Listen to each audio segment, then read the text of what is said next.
All right. Previous video showed that the rotors have been turned about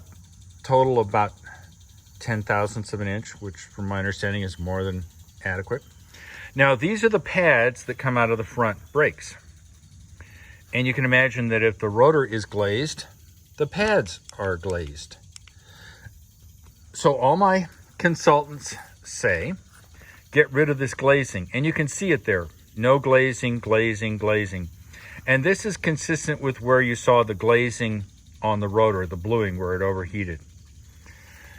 And I had to take some responsibility for this mistake because I put these pads on without breaking them in, which I've discovered is the wrong thing. So the guys I've talked to said, get 80 grit sandpaper. Oh, this is 60, very coarse. And then at an angle, don't do it in the direction, this direction, do it in this direction. So I am going to gently take the, sorry, it's a little hard to do this one-handed sometimes. I'm going to gently clean it up, take the glazing off the pads, which will be easy to do. This works out very well. Oh yeah. And get it down to this sort of rough surface here, not there. Glaze, glaze, lots of glaze. And then I'll go out, and General Motors, I'll show you later, actually has a breaking in the pads technique.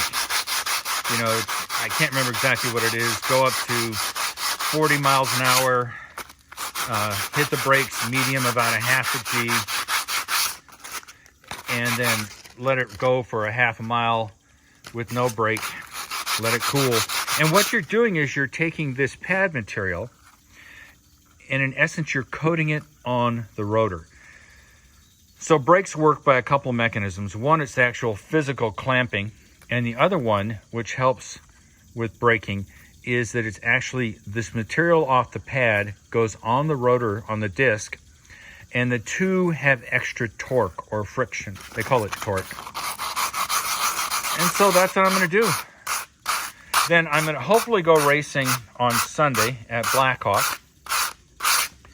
And I will hopefully have these, well, I better have these pads done by then and bedded. And we'll see how well the rotors work. Now I'm going to show you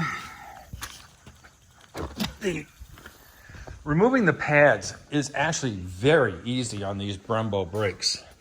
I mean, incredibly easy. I'll try to take pictures of it, but you can see these two pins, this retention plate, and then this goes in there. So you literally knock the pins out, knock the pin out, and then this is a 13 millimeter, and it slides out. And because I'd already done the rotors, you just pull the pads out. And in this case, I am cleaning up the surface. Then you can see it's a 6-piston caliper. The rotor has been cleaned up, looking good. So I'll get all this done. I'll clean up the pads. I'll reassemble it. I'll go out. I'll do the break-in procedure. I'll try to show you that. Like I said, General Motors actually has a how do you prepare the car for track outline. It really is a great car.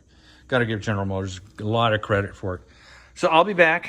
Oh, I guess I got to give you the weather update. It's Tuesday. I think it's August 15th. Yeah. And it's 2022. And once again, it's about 70 degrees. Wind is coming out of the northeast, which since Canada is up there, it always means it's sort of dry, cool air. The Canadians are very generous with dry, cool air. We haven't had any rain in a week.